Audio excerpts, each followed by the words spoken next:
Bawaslu teu ngajami lahirna legislatif anu pro rakyat.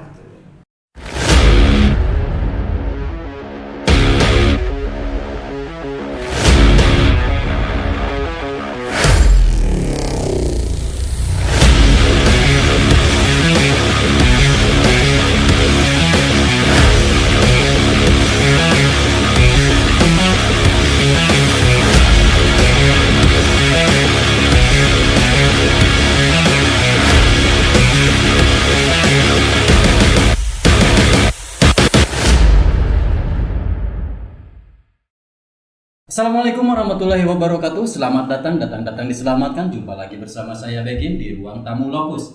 Kali ini kita akan membahas tentang Pesta Demokrasi Indonesia, di mana sebentar lagi kita akan memasuki pemilihan umum 2024. Dan kita akan mengambil tema dengan judul Pengawas Pemilu atau Penyelenggara Pemilu terdampak politik dinasti atau tidak. Itu tema kali ini. Tapi sebetulnya tidak seberat tema yang kita sebutkan. Telah hadir di tengah-tengah kita sebagai narasumber yaitu Bapak Yusuf Firdaus. Beliau adalah anggota dari Bawaslu Kabupaten Garut. Terima kasih akangnya. Ya, akang terhadir di dia. Seterusnya ada Milda Aulia Azhar. Beliau adalah salah seorang mahasiswi dari STAI Siliwangi, Garut. Kemudian yang kedua Niar dari Uniga. Nah, kedua mahasiswa atau kedua adik-adik ini mungkin kategorinya pemilih pemula yang mungkin baru kali ini nyoblos pemilu. Iya, baru kali ini. Nah, kita juga sebenarnya telah mengundang dari Komisi Pemilihan Umum atau dari KPU Kabupaten Garut. Tapi sayang beliau tidak bisa hadir pada kesempatan hari ini. Padahal ini momen yang sangat bagus untuk mensosialisasikan tentang pemilu, di mana nanti KPU sebagai bisa disebut sebagai pemegang irama dari permainan pemilu ini atau aturan-aturannya seperti apa, dan Bawaslu ada sebagai judges atau sebagai wasit daripada penyelenggaraan pemilu, kurang begitu lebih begitu ya kan? Yeah. Oke. Baik, kita ke Kang Yusuf dulu nih dari Bawaslu. Sebetulnya peran dan tugas utama dari Bawaslu itu apa ya, secara singkat dan secara sederhana itu sudah apa? Maka Kang. Ya. Baik, terima kasih Kang Begi ya sudah mengundang kami untuk sama-sama berbagi cerita, berbagi hal apapun yang terkait dengan hajat 5 tahunan pergantian kepemimpinan nasional yang insya Allah kurang lebih 3 bulan lagi ya, di tanggal 14 Februari tahun 2024 kita semua akan sama-sama memilih untuk presiden dan wakil presiden, kemudian memilih calon wakil kita di legislatif, baik di tingkat pusat untuk DPR RI, tingkat provinsi untuk DPRD provinsi, dan tingkat kabupaten ya untuk DPRD kabupaten, pun dengan perwakilan anggota DPD di tingkat pusat juga. Nah, adapun terkait dengan apa sih tugas Bawaslu ya, dalam penyelenggaraan hajat pemilu ini. Jadi Bawaslu diamanatkan ya oleh Undang-Undang 7 tahun 2017 yang mengatur tentang pemilu, bertugas untuk melakukan pengawasan terhadap penyelenggaraan tahapan pemilu. Jadi apabila pemungutan suaranya itu tanggal 14 Februari, maka sebetulnya pelaksanaan tahapan pemilunya itu sudah jauh-jauh hari, Kang Begi. Iya. Jadi tahapan pemilu ini sudah berlangsung sejak pertengahan tahun 2022, tepatnya di bulan Juni. Jadi itu sudah masuk ke tahapan pertama penyelenggaraan pemilu untuk 2024. Nah, hari ini kita sedang memasuki tahapan persiapan ya, penyusunan daftar calon tetap untuk anggota legislatif. Ini bisa disebut tahapan rawan nggak? Ya, Rap. ada potensi sengketa prosesnya di sini. Eh, Nanti pasca penetapan DCT ini. Nah, nanti puncak krusialnya ada di tahapan kampanye, masa tenang, dan pungut hitung. Itu biasanya 3 tahapan yang sangat krusial ya dalam setiap hajat pemilu 5 tahunan ini. itu mah masa-masa kritis Ya, ya. Jadi itu tugas utama Bawaslu itu untuk mengawasi keberlangsungan proses penyelenggaraan tahapan pemilu. Apa tujuan pengawasan ini? Pertama, untuk mencegah terjadinya dari pelanggaran pemilu. Yang kedua, tujuan dari pengawasan yang dilakukan oleh Bawaslu itu untuk menindak apabila ditemukan atau ada laporan dugaan pelanggaran pemilu. Jadi ada 3 jenis pelanggaran pemilu ya, yang dapat ditindak oleh Bawaslu. Yang pertama, pelanggaran yang terkait dengan administrasi pemilu. Yang kedua, pelanggaran yang terkait dengan tindak pidana pemilu. Yang ketiga, ada pelanggaran kode etik yang menjerat penyelenggara pemilu itu sendiri. Nah, jadi khusus untuk pelanggaran kode etik di tingkat ad hoc, itu di tingkat pengawas pemilu di kecamatan, di desa, kemudian di TPS, itu ada kewenangan Bawaslu untuk melakukan tindakan atas pelanggaran kode etik tersebut. Adapun untuk kode etik yang dilakukan oleh penyelenggara di tingkat kabupaten ke tingkat pusat, itu kewenangan penanganannya ada di Dewan Kehormatan Penyelenggara Pemilu. Nah, kemudian selain tugas pengawasan itu bertujuan untuk mencegah pelanggaran pemilu dan menindak pelanggaran pemilu, dan juga ada kewenangan yang dimandatkan oleh undang-undang untuk Bawaslu, yaitu Bawaslu berwenang untuk menyelesaikan terhadap jenis sengketa proses pemilu yang terjadi selama tahapan pemilu berlangsung, baik itu sengketa yang terjadi antar peserta pemilu dengan penyelenggara pemilu, dalam hal ini KPU, ataupun sengketa proses yang terjadi antar peserta peserta. pemilu. Oke. Itu jadi tugas Siap. utama Bawaslu. Siap. Sementara ditunda dulu Kang Yusuf. Kita ke adik-adik yang cantik-cantik mungkin baru kali ini. Ya. Ruang tamu Lapus kehadiran mahasiswi. Terima kasih. Ini yang kali pertama adik-adik datang ke sini. Kita ke yang pertama datang ke Neng Milda. Sejauh mana Milda itu memperhatikan tentang pemilu? Mungkin ada gambaran tidak pemilu itu menurut pemikiran sendiri mana? Pemilu itu pemilihan calon presiden dan wakil presiden. Yang dianggotakan yaitu Anies, terus Ganjar, Prabowo. Ya gitu, mungkin itu cuman pemilihannya apa gimana gitu kan, itu aja. Tapi sampai saat ini belum tahu cara memilih, misalkan cara memilih itu seperti apa. Dan udah tahu belum? Iya. Nanti kita bahas. Oke, terima kasih. Niar, gimana menurut Niar nih?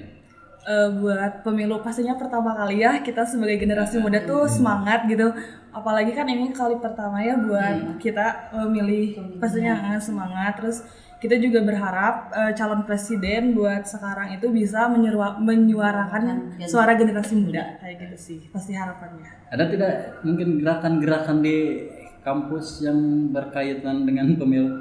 Sampai saat ini kayak kalau pemilu paling kebuat pemilihan presiden. Ya, baik itu presiden maupun anggota dewan. Kalau sekarang belum tahu ya, kayaknya belum ada. Tapi nama-nama calon presiden udah tahu? Udah tahu pasti. Pak Anies, Pak Prabowo, sama Pak Ganjar Pranowo. Kayak gitu. Oke, terima kasih Neng. Nanti kalau ada yang kurang jelas nanti tanya langsung ke Nah, Kang Yusuf. Kemudian kembali lagi ke Kang Yusuf nih. Tadi kan salah satu dari fungsi dari Bawaslu itu adalah mencegah, menindak dan menyelesaikan. Nah, sekarang saya melihat itu banyak pamflet-pamflet itu kan udah terpampang. Iya. Menurut Bawaslu sendiri itu sudah masuk pelanggaran atau tidak? Karena di pamflet-pamflet tersebut sudah ya ada yang tertera misalkan ada gambarnya, kemudian sudah ada yang pakai nomor, Ya. bahkan ada yang sudah pakai gambar paku gitu. Nah, untuk menindak hal-hal tersebut bagaimana Bawaslu? Padahal kan sekarang belum masuk ke tahapan kampanye tuh. Ya, betul. Enggak. Jadi hari ini tahapan pemilu ini belum masuk pada tahapan kampanye.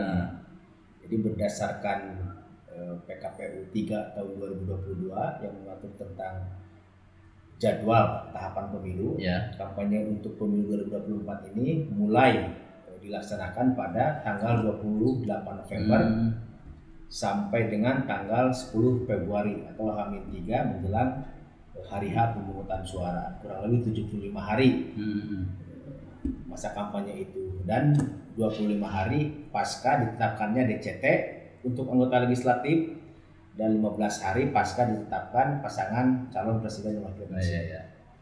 Adapun terkait dengan alat peraga yang hari ini banyak merebak ya di ruang-ruang publik, jadi kalau kita merujuk pada PKPU 15 tahun 2023 yang mengatur tentang tahapan pada masa kampanye, di sana ada norma yang mengatur tentang sosialisasi dan pendidikan politik untuk internal partai.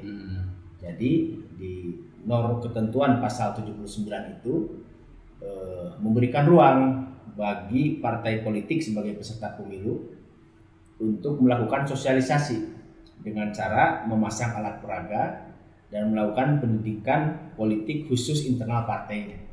Jadi untuk pengurus partai, untuk anggota partai, kader partai pun demikian dengan untuk caleg. Jadi itu internal partainya. Internal partai. Adapun pemasangan alat peraga di ruang-ruang publik itu diatur ketentuan. Jadi hanya boleh memuat lambang partai dan nomor urut partai. Nah, dilarang memasang alat peraga yang memenuhi unsur kampanye.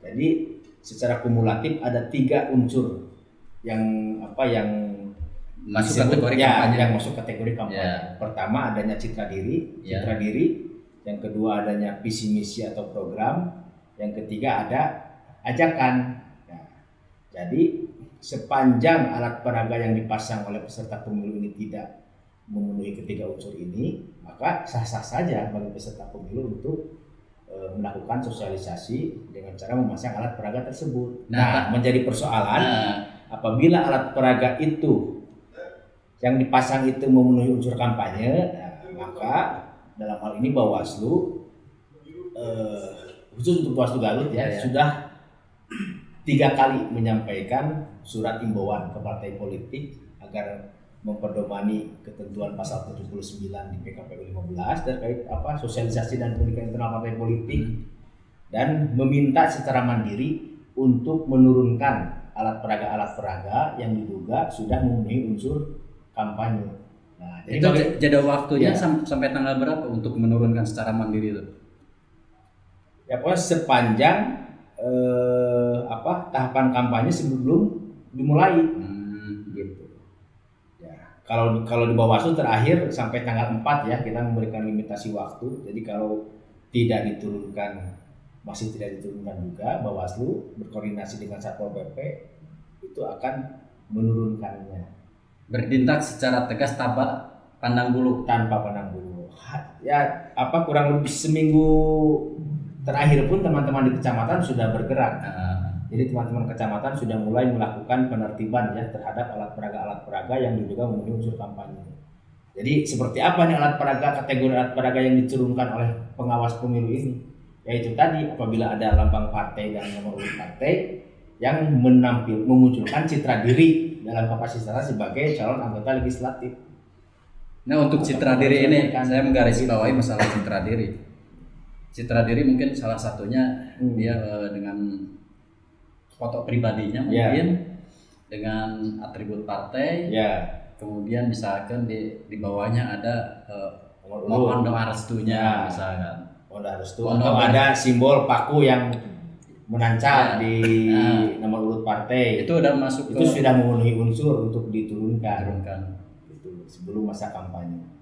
Begitu Kang Begi. Jadi kalau Kang Begi hari ini katakanlah mencalonkan diri sebagai anggota legislatif, kemudian bagaimana nih Kang Begi ingin mensosialisasikan dirinya ke publik gitu.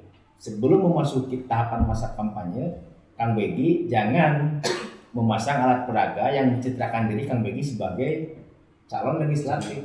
Jadi kalau pasang baliho ada gambar Kang Begi, ada nama Kang Begi. Nah, citra dirinya misalkan sebagai MC locusonline.com. Ya itu sah-sah saja. Sah-sah saja. Tidak jadi fokus pengawasan kami sebagai pengawas pemilu. Kemudian apakah tugas Bawaslu itu hanya sebatas di sana saja, kemudian mengenai tempat-tempat pemasangan baliho tersebut? Betul. Karena kita melihat sepanjang dari Jalan Limbangan menuju Garut itu banyak pohon-pohon yang disakiti oleh oknum-oknum yang tidak bertanggung jawab demi kepentingan politik itu. Itu apa sama ditindak juga? Terkait dengan pemasangan juga itu menjadi fokus pengawasan kita ya. Karena ada beberapa aspek gitu yang kita awasi terkait dengan pengawasan tahapan masa kampanye ini.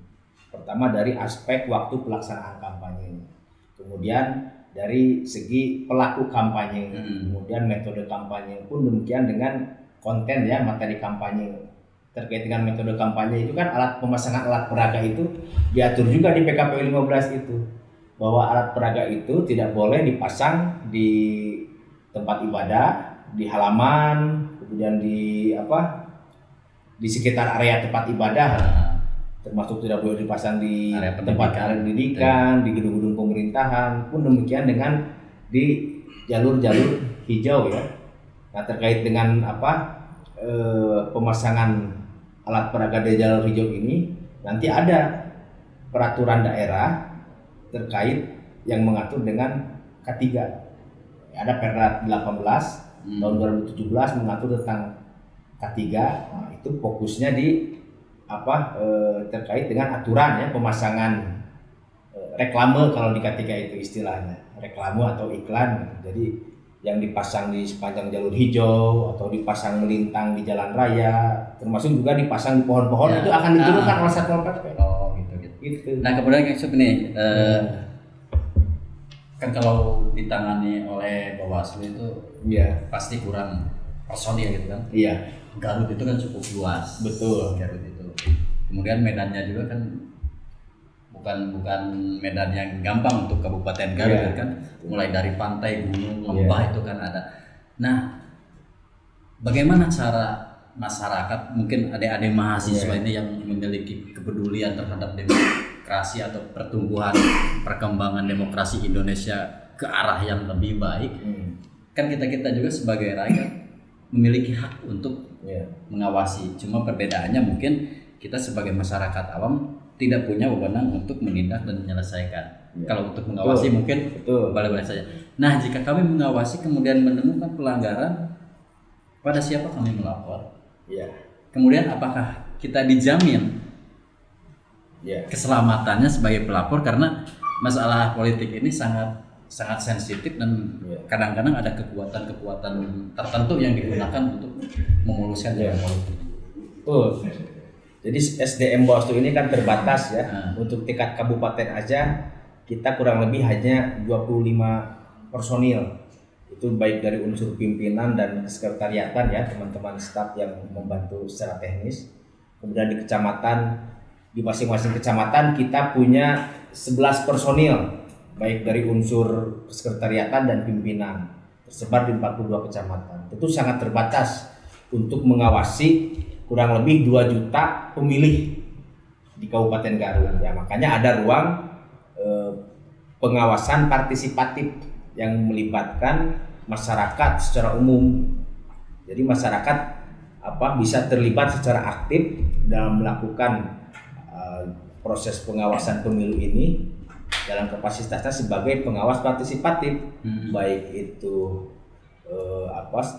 merepresentasikan ya kelompok OKP, Ormas, pun perorangan juga bisa. Atau ada ruang, misalkan ada ruang yang lebih aktif dengan mendaftarkan sebagai pemantau pemilu ke Bawaslu itu. Nah, bagaimana sekarang apabila masyarakat menemukan pelanggaran pemilu di lapangan? Masyarakat bisa melaporkan atas pelanggaran pemilu tersebut ke pengawas pemilu terdekat di tingkat kecamatan. Misalkan orang Bayongbong bisa melapor ke pengawas Panwas Bayongbong. Panwas Bayongbong. Cikelet bisa melapor ke Panwas Cikelet. Atau terlalu jauh, kita di desa juga punya pengawas desa. Kita bisa laporkan ke pengawas di tingkat paling bawah ya, di jajaran pengawas. Nah, untuk di desa sendiri personelnya berapa? Cuma satu orang. Satu orang, satu desa satu desa orang. satu orang. Terlepas itu jumlah TPS-nya Berapa, banyak juga. iya. Mobil. Iya. Oke, siap kembali ke adik-adik mahasiswa ini. Dari tadi kan kita udah nyimak bagaimana masalah pemilu. Mungkin ada yang mau ditanyakan ke Kak Yusuf atau mungkin punya pengalaman tentang pelanggaran pemilu seperti tadi yang sudah diuraikan Kang Yusuf, mungkin ketika dari rumah mau ke kampus, saya tinggal di baliho si anu di sini, itu melanggar apa tidak ya? Bisa langsung masuk. Nah, di Neng Sahel apa enggak? Ya dulu. Ini mungkin ya, kayak kemarin kan aku tuh ngeliat ada yang udah kayak ngasih souvenir gitu ke masyarakat. Nah itu teh kalau misalnya kita melapor ke Bawaslu, apa yang akan terjadi gitu? Ya, Bawaslu akan memproses setiap laporan yang disampaikan oleh masyarakat. Jadi prinsipnya Bawaslu ini akan menerima laporan apapun terkait dengan dugaan pelanggaran pemilu. Nah, nanti setelah laporan itu diterima, Bawaslu punya mekanisme tersendiri untuk menangani pelanggaran tersebut.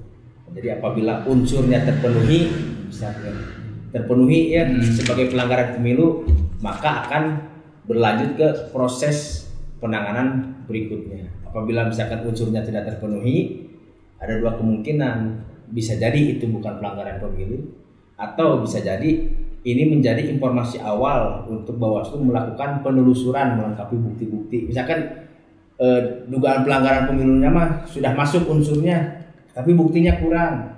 Nah, itu bisa jadi informasi awal Bawaslu untuk melakukan penelusuran. Minimal itu berapa alat bukti untuk bisa diterima? Dua alat bukti. Baik itu audio, video maupun administrasi.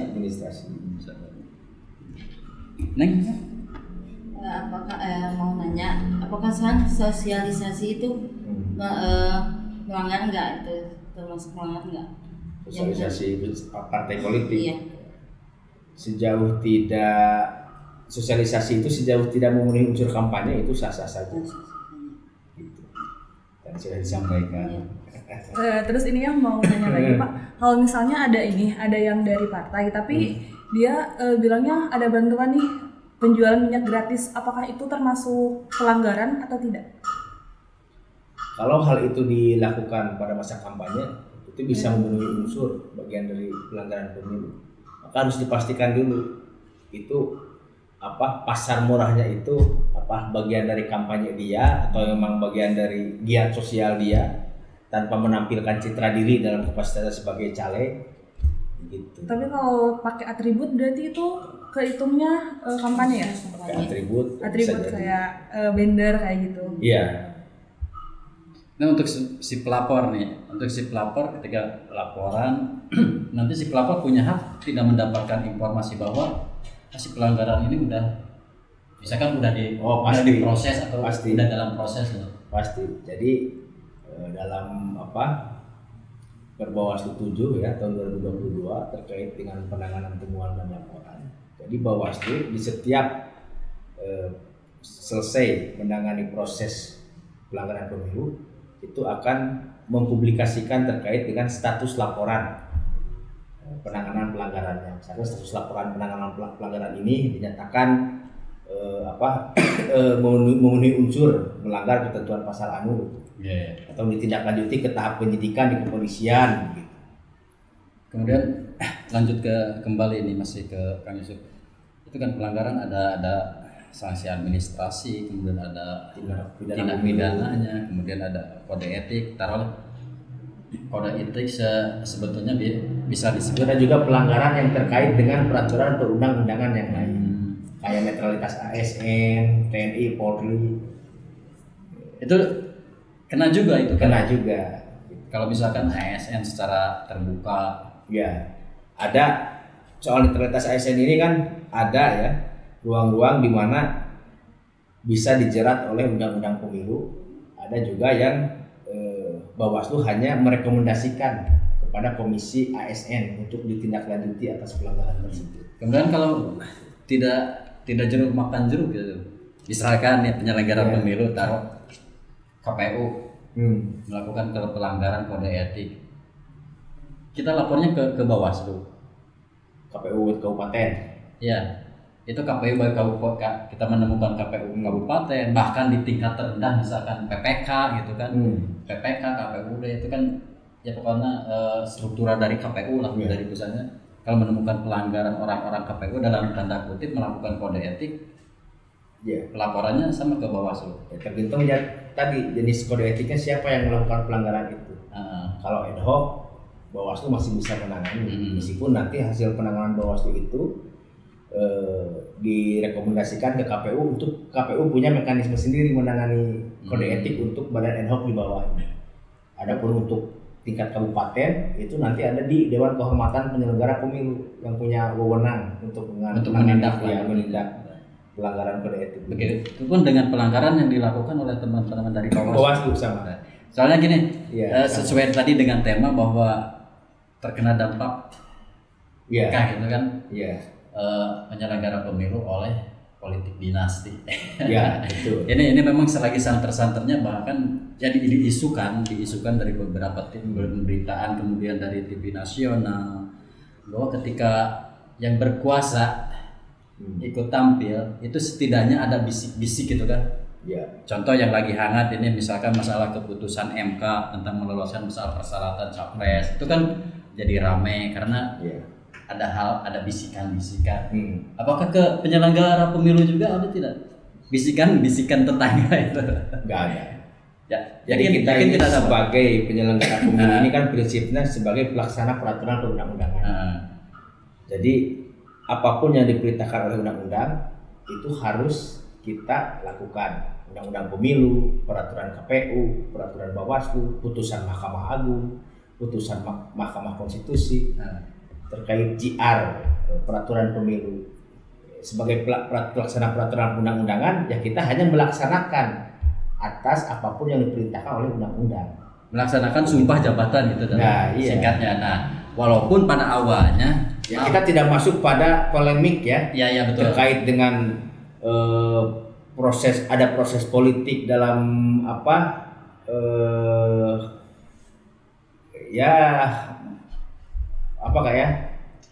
ya pokoknya kita tidak masuk lah pada polemik yang terjadi secara politik. Intinya Bawaslu atau penyelenggara pemilu khususnya Kabupaten Garut Iya. tetap memegang teguh pada sumpah janji jabatan dan tetap Iya. menjaga netralitas. Iya, betul. Walaupun Iya. teman-teman, walaupun ada beberapa personil mungkin dari penyelenggara pemilu bisa masuk ke Bawaslu, bisa masuk ke KPU karena ditetipan dari orang-orang dekat si A si B gitu. Itu tidak berpengaruh ke kinerja. Tidak berpengaruh. Jadi begini kan, meskipun ada proses politik ya, mau tidak mau kan rekrutmen penyelenggara di tingkat pusat itu, Bawaslu RI, KPU RI itu ada proses politik kan. Betul. Karena masuk ke Komisi 2, bagaimanapun kan mereka itu representasi dari partai politik. Nah, makanya regulasi ya atau aturan norma inilah yang mengikat kami gitu, supaya tidak keluar dari pakem, dari aturan main yang sudah ditetapkan dalam norma-norma tersebut. Makanya di sana ada ruang etik bagi penyelenggara pemilu gitu. Jadi masyarakat luas jangan perlu risau, jangan perlu bimbang. Penyelenggara pemilu baik itu KPU maupun Bawaslu, insya Allah beliau itu akan menjaga netralitas dan tetap menjaga kondusivitas pemilihan umum khususnya di Kabupaten Garut. Pasti. Mudah-mudahan di kabupaten lain, di daerah lain sama ya kan. Kemudian strategi mungkin ini nanti untuk kedepannya di masa-masa yang kita akan menghadapi masa-masa kritis kan, strategi dari Bawaslu untuk mengantisipasi hal-hal yang tidak diinginkan, dalam artian strategi Bawaslu dalam menjaga pemilu yang luber dan jurdil. Ya, yang pertama kami lakukan ya ikhtiar pencegahan dengan cara melakukan giat-giat sosialisasi dengan multi stakeholder, baik itu kelompok masyarakat, kemudian juga pemerintahan daerah, kelompok-kelompok OKP, kelompok-kelompok rentan, gitu. Kami lakukan sosialisasi, giat sosialisasi ya, agar masyarakat itu aware gitu, bahwa partisipasi masyarakat itu bukan hanya datang ke bilik suara, kemudian menyampaikan hak suaranya, hak pilihnya gitu di bilik suara itu, tapi juga membangun kesadaran bahwa masyarakat juga harus aktif turut serta dalam mengawal proses keberlangsungan pemilu ini. Jadi ikut sama-sama mengawasi, apabila mendapatkan dugaan pelanggaran, maka jangan ragu untuk menyampaikan ke pengawas pemilu. Oke. Pengawas pemilu punya mekanisme untuk menanganinya sesuai dengan ketentuan peraturan perundang-undangan. Oke, siap. Kak Neng Milda ya. Neng Milda pernah tuh mungkin ada orang yang ngajak gitu, udah ayo lah ikut orang ke partai anu, atau misalkan orang mendengarkan sosialisasi di partai anu, pernah ya ngajak? Kalau mengajak ke partai mah belum, cuman kalau mengajak sosialisasi mah udah. Yang kampanye gitu.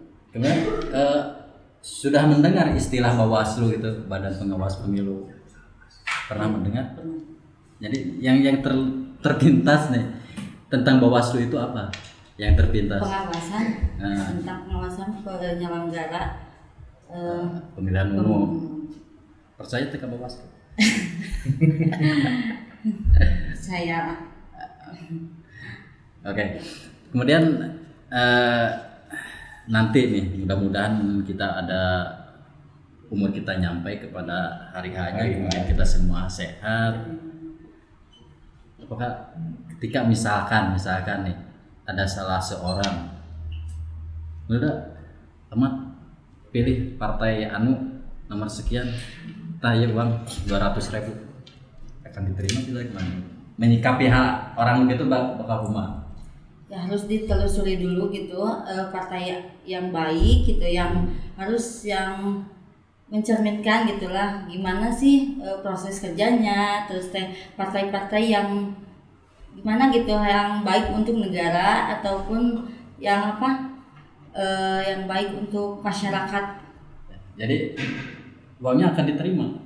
Ya dipikir-pikir dulu nanti gimana sih baiknya gitu, tapi kan di sisi lain gitu kan, ini masyarakat gimana sih pemilihannya gitu kan.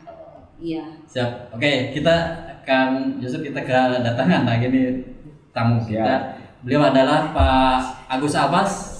Beliau adalah salah seorang pemerhati lah, masyarakat Garut yang memperhatikan pertumbuhan atau perkembangan politik di Kabupaten Garut. Sehat kan? Alhamdulillah ya. Desa Tepang senior ya, sudah abdi. Kang Agus sehat? Alhamdulillah. Tepagan Abi Begin. Oh, Pas di ruang tamu Olympus. Neng. Langsung dibagikan baik ke Kang Agus ya. Menghangatkan ya. Cek, menurut pengamatan Kang Agus nih tentang netralitas penyelenggara pemilu khususnya yang ada di Kabupaten Garut seperti apa? Begini, yang harus kita renungkan sejenak lah. Kemudian seberapa penting kemudian pemilu buat masyarakat, sehingga pemilu ada relasi dengan kepentingan rakyat hari ini. sebelum kita bicara pemilu yang jujur, pemilu yang bersih dan yang adil. Begitu. Seberapa penting hubungannya pemilu kemudian dengan relasinya dengan kondisi masyarakat hari ini. Kemudian apa namanya? Dengan harga pemilu yang cukup mahal. Apakah kemudian lahir pemimpin yang aspiratif? Yang tahu kondisi rakyat hari ini. Pemilu total hari ini di Indonesia kurang lebih katanya sekitar 70 triliun. Di saat masyarakat kerpanas menterang pentring cahi kermelak pare, di saat ekonomi masyarakat kekeriwe, dihebosan ku panasna politik. dihebosan politik. Aduh gitu. Itu hubungan anak kan itu penting. Ya. Sebelum kita bicara ujuk-ujuk pemilu yang bersih buat Abi ya. Ya, maka. Pemilu yang bersih, terus relasinya di Garut kumaha. Buat saya percaya kamu ini jadi adinya. Ya. Sebagai penyelenggara pemilu yang secara konstitusi harus mengawasi lahirnya pemilu yang baik, jujur dan adil. Bahwa jurdil, duka Jurdil. Masih. Masih. Oke. Pemilu yang jujur dan adil. Tapi kan Bawaslu tengah jami lahirna legislatif dan pro rakyat. Kan begitu? Betul. Sepakat. Sementara dina media sosialisasi para kandidat, mereka sumpah serapah. Mun milih abdi mah adil, sejahtera. Terus kemudian makmur. Pilih kuring. Saing ngalir. Atau kudu ngalir. Ini buat misi penting. Walaupun di dalamnya mungkin juga terlibat nanti Bawaslu lah ya. Gitu. Kan peran Bawaslu tidak di situ. Tidak memastikan si eta bener adil dan ngajangjikan adil terrealisasi keadilan. Dan Bawaslu paling tidak membantu proses ini gitu ya. Pemilu tidak diawali dari politisi yang berbuat tingkah laku politik curang, manipulatif, kemudian manipolitik. Bagaimana melahirkan edukasi penting ke masyarakat, kan begitu? Jadi begini, pemilu secara filosofi bahwa di mana rakyat bisa mengevaluasi rejim, baik itu eksekutif atau legislatif, selama 5 tahun, gitu, bahwa apa yang dirasa oleh masyarakat, apa yang dilihat oleh masyarakat, dan masyarakatnya boga logika jeung rasana gitu. Nah, kemudian Kang Agus nih, seperti yang dikatakan tadi Kang Agus bahwa betul ya, memang semua bakal calon yang mengatakan mereka itu akan mewakili kita, pasti mereka akan berbicara masalah ya jujur, adil, segala rupa kita akan transparan, berusaha mensejahterakan. Tapi di balik itu kalau kita saksikan di televisi, dari omongan-omongan mereka itu justru melahirkan prasangka-prasangka negatif masyarakat terhadap mereka. Gimana tanggapan Kang Agus? Ya begitu. Artinya bahwa masyarakatnya buka paningali, buka pangrasa. Bagaimana ngadengi politisi, gitu, ningali politisi, jeung ngarasakeun kebijakan anu dijieun ku politisi lah, kira-kira begitu, ya kan? Sehingga masyarakat bisa ngadetek, si ieu bohong gitu, antara nu diomongkeun jeung kebijakan anu dijieun, misal, biar tidak tendensi siapapun ya, termasuk rasana. Aya dengan beberapa stikernya, terlepas ki subjektivitasnya, aya stiker dan terus dengan ausu. Enak zaman kuto. Artinya masyarakat boga rasa. Terlepas si stiker eta mewakili rasa atau tidak, ya. Tapi itu aya. Gitu. Aya stiker bahkan di belakang mobil, di mana segala macam. Ya biasa nama paling favorit mah di belakang truknya. Harusnya masyarakat boga rasa ketika ningali perilaku dan fakta-fakta kebijakan dikeluarkan ke politisi, ke elit politik. Lalu kemudian terkait kepemiluan kan begini. Rentan di urang ada usaha tukang bakso wae kudu ngeus e-commerce Ya. digital. Pemilu semi digital kumaha sok eta. Hei kan tukang batu bata cenah kudu ngiluan e-commerce. Kudu naon ngaranna teh neng ayeuna teh Era digitalisasi. digitalisasi. Kali pemilu masih kena kupaku. Nah iya mah. Opat jadi kosong padahal cenah ayeuna teh jelema teh akrab jeung handphone. Akrab jeung internet gitu. Sehingga lamun caritana seperti itu, artinya tugas Bawaskam teu mati ripuh teuing gitu. Lamun ieu mah wacana kita ya. Betul. Kan itu bebeten. Harus dibolehkan. Oh iya, Harus. artinya begini, kampanye yang dilakukan oleh pemerintah untuk mendigitalisasi UKM, mendigitalisasi semua aspek, itu kan digembor-gemborkan. Ini kan sok yang nanya kuring mah sebagai masyarakat, ari tukang comro kudu digital, ari pemilu manual, kan teu logis. Asal lieur. Ari kita by design, by design atau naon itu, sehingga lo kok begini gitu. Artinya di situ kan juga rentan. Ya. Dari sisi apapun ya, logika kita sebagai masyarakat lah ya. Seperti pemilu-pemilu di Amerika misalnya, itu kudu nyin TPS. Berapa sok anggaran keur nyin TPS? Ya kan? Iya. Begitu mahal. Sehingga handphone baru enggak. Tukang nyin aplikasi, ayeuna banyak yang bikin aplikasi. Sehingga untuk mengurangi kecurangan pemilu, money politik, itu masih bisa untuk diminimalisir. Akhirnya kan kita menjadi curiga. Tapi disebutkan kecurigaan mesti omongan.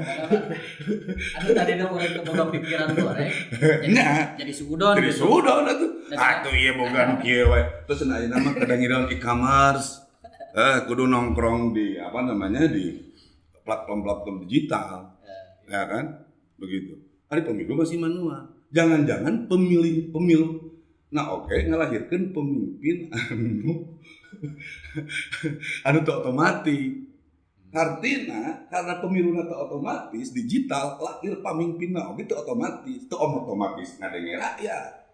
Teu otomatis ngarasa. Jadi begitu mah Kang Gaus korelasina karena politik dinasti atuh ya teh. Apanya? Ari Otomatis tidak otomatis. ya begini. Kan politik dinasti masa otomatis wae geus teu manual. Enggak begitu. Kalau sisi demokrasi, gini, demokrasi kan oke lah, sebuah sistem yang kita sepakati bersama ya. Dan kemudian di dalamnya ada istilah partai politik, ada perangkat-perangkat politik lah, ada partai. Dan tentu saja sebagai kelompok sipil, abdi bagaimana politik yang sebagai sebuah cita-cita, sebagai alat, dan kemudian final di konstitusi, politik yang etik dan moralik. Kan orang ngalajo dong sebagai orang lembur.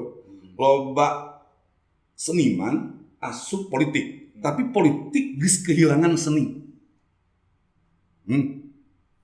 Loba pelawak asup politisi, jadi politisi.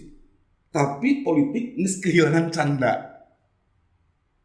Bahkan loba agamawan anu asup partai politik, tapi politik paningali kuring asa geus jauh tina moral agama. Cek paningali kuring eta mah darah hayat mun wajar ngomong gitu. Sepakat kan habis poe kan. Sepakat. Sehingga warna politik gitu anu kuduna dinamis akhirnya ketemu pada satu kepentingan. Kepentingan kekuasaan pada akhirnya. Terlepas kita menyebutkan politik, kepentingan dinasti apa segala macam, abdi mah penting buat abdi. Artinya apa iya latar belakang politik dan politisi yang punya background agamawan, akademisi, gitu, menjadi warna baru dalam politik, atau hanya melegitimasi cara berkuasa yang etik, ngadalilan, mun aya dalil ya ngadalilan praktek politik, gitu. Kalau akademisi bagaimana merasionalisasi fakta-fakta politik, walaupun spirit politik ngalahirkeun kesejahteraan, kemakmuran jeung keadilan. Itu kan cita-cita demokrasi. Itu cita-cita demokrasi. Betul. Copek naon deui ngomong cita-cita demokrasi. Supaya lahir itu, maka kenapa mesti ada Bawaslu kan pada akhirnya? Bawaslu memastikan praktek demokrasi ini tidak dicampuri oleh praktek-praktek kotor. Kan begitu. Anggap saja filosofinya begitu. Yang abdi pahami gitu kan. Ya Pak, soalnya Kang Agus mangga kurang cak terus. Ini tanggapan mengenai putusan MK nih. Apa nih? Putusan MK yang memutuskan membolehkan cawapres. Begini. Anu berhak nyeun konstitusi teh cek demokrasi teh legislatif. Ieu kan unik di urang. Iya. Ya. Kang, fungsi legislatif apa? Cok, Legitimasi. fungsi legislatif teh memproduksi salah satunya legislasi, undang-undang. Legitimasi. Kenapa? Harusnya kan mengikat. DPR dipilih ku rakyat. Dan salah satu kewenangannya adalah memproduksi undang-undang. Hasil DPR diuji ke MK, geus teu aya DPR atuh.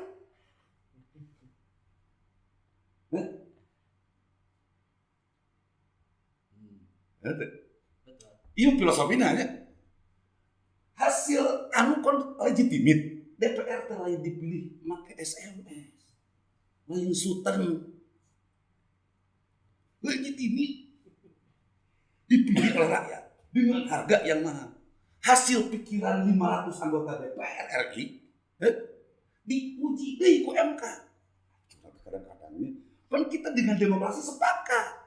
Aya eksekutif, aya legislatif, ada yudikatif. Fungsi legislasi nyeun produk undang-undang, produk kebijakan ini ada di DPR. Dan itu sah. Karena dipilih oleh rakyat. Hasil DPR diuji materi di MK.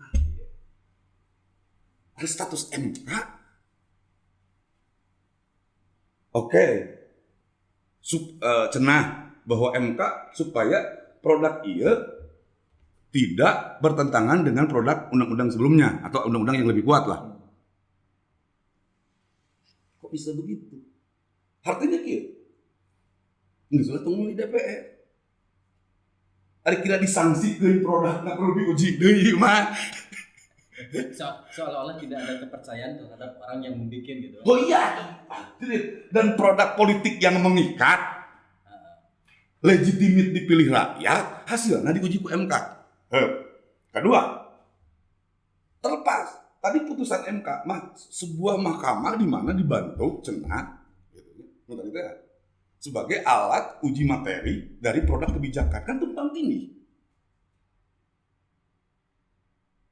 Apalah bahwa kebijakan MK kemudian kuat dan mengikat misalnya.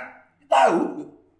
Terlepas motif MK ada politis, nu kuduna ngaranna ge mahkamah. Tentu saja kan syarat dengan hukum yang berkeadilan. Secara ngaranna ge mahkamah konstitusi. Artinya, tapi tahu lah produk yang dikeluarkan Mahkamah Konstitusi itu legal dan mengikat. Terlepas para pembuat produk harusnya kan steril dari kepentingan. Sama seperti teman-teman di Bawaslu Kabupaten Garut, mereka terlepas dari kepentingan ya. Kalau kita itu tidak masuk pada apa yang diargumentasikan oleh Kang Agus ya, sebagai pelaksana peraturan undang-undangan, kita mah manut saja pada aturan yang ada kan begitu. Tidak masuk pada proses politiknya seperti apa gitu. Ya, intinya mah Kang Yusuf mah sebagai wasit ya. Iya. Ngawasitan aya pelanggaran kartu kuning, kartu merah gitu kan. Outputnya seperti apa itu kembali lagi ke partai politik, Kembali ke tim deh gitu kan. dan pemilih tentunya ya, Iya. masyarakat pemilih. Jadi dalam hal ini kita sebagai masyarakat mungkin ya kita ada pemilih pemula ya kita harus betul-betul jeli dan cerdas dalam menentukan Harus pilihan. kritis. Ya, sip sepakat. Karena obrolan kita sebetulnya makin sore ini makin asik, tapi karena kita terbatas waktu sebelum ditutup, untuk teman-teman yang menyaksikan Ruang Tamu Lokus bahwa acara ini terselenggara ngamejikan TV Kang Bos.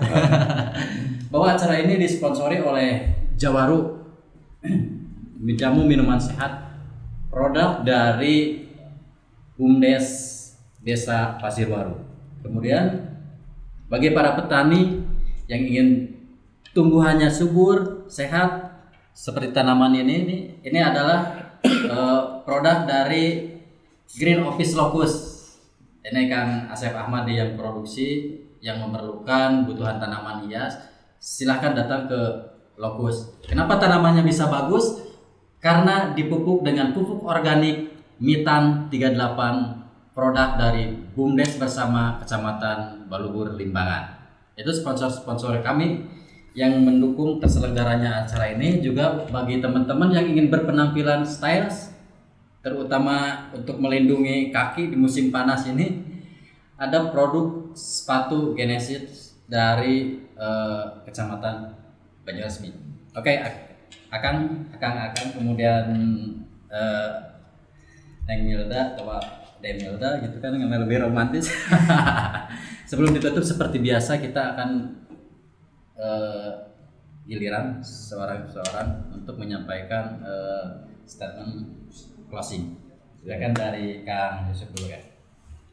Ya, prinsipnya Bawaslu sebagai bagian dari penyelenggara pemilu ya mengajak kepada seluruh pihak, baik itu peserta pemilu ataupun masyarakat pemilih, untuk sama-sama mensukseskan hajat 5 tahunan ini. Karena bagaimanapun suka tidak suka, mau tidak mau, seperti apapun respon kita menyikapi pemilu ini adalah satu-satunya ruang ya yang legal dan konstitusional sebagai medium pergantian kepemimpinan nasional setiap 5 tahun sekali.